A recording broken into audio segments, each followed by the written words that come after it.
Hello everyone, সকাল সকাল রান্নাঘরে চলে এসেছি। আর এইদিকে দেখো, আমি পেঁয়াজটা স্লাইস করে কেটে নিয়েছি। আজ মাছের একটা প্রিপারেশন করব, তাই ভাবছিলাম এই রেসিপিটা তোমাদের সাথে শেয়ার করা যাক। তো দেখতেই পেলে প্রথমে পেঁয়াজটা আমি স্লাইস করে কেটে নিয়েছি, আর আদা রসুন আমি পেস্ট করে নিয়েছি।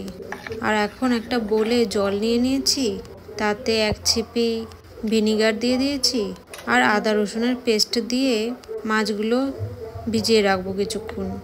আর সামান্য লবণ দিয়ে দিয়েছিলাম। তো বেশিক্ষণ না, ওই 10-15 মিনিট আমি ভিজিয়ে রাখবো।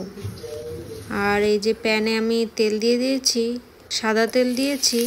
এখন বেরেস্তা করে নেব, তার জন্য পেঁয়াজটা দিয়ে দিয়েছি। পেঁয়াজটা একটু লাল লাল করে ভেজে নেব। আর হ্যাঁ, তোমাদের তো বলাই হয়নি, মাছের আমি আজকে দই মাছ করব।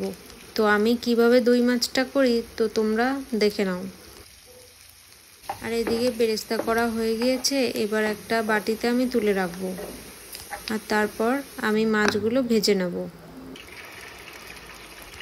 তো এদিকে মাছগুলো ভাজতে থাকুক, আর এদিকে একটা মিক্সচারে আমি মশলা তৈরি করে নেব।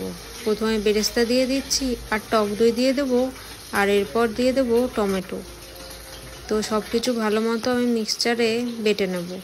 তো এদিকে প্যানে এই মশলাটা আমি ফোড়নে দিয়ে দেবো, আর এরপর দিয়ে দেবো আদা রসুনের পেস্ট। তো সব কিছু ভালো মতো আমি ভেজে নিয়ে মিক্সচারে যে পেস্টটা ছিল সেটা এবার দিয়ে দেবো। তো সব মশলা এবার ভালো করে আমি কষে নেব।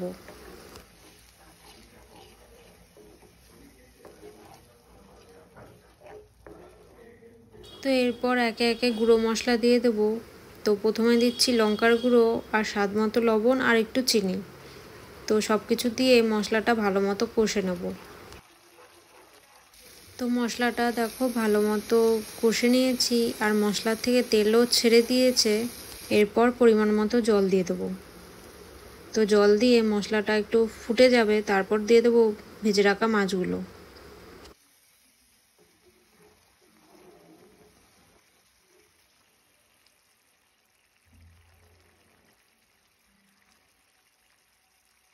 তো মাছের গ্রেভিটা ফুটে গেলে তারপর নামানোর আগে দিয়ে দেবো একটু ঘি আর কাসুরি মেথি।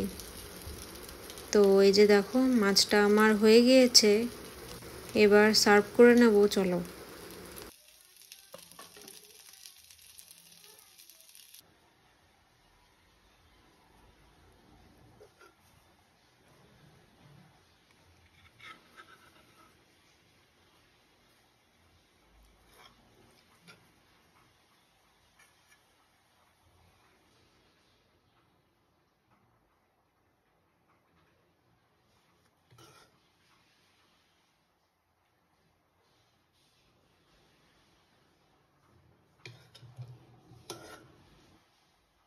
তো তোমাদের আজকের আমার এই দই মাছের রেসিপিটা কেমন লাগলো কমেন্ট সেকশানে জানিও।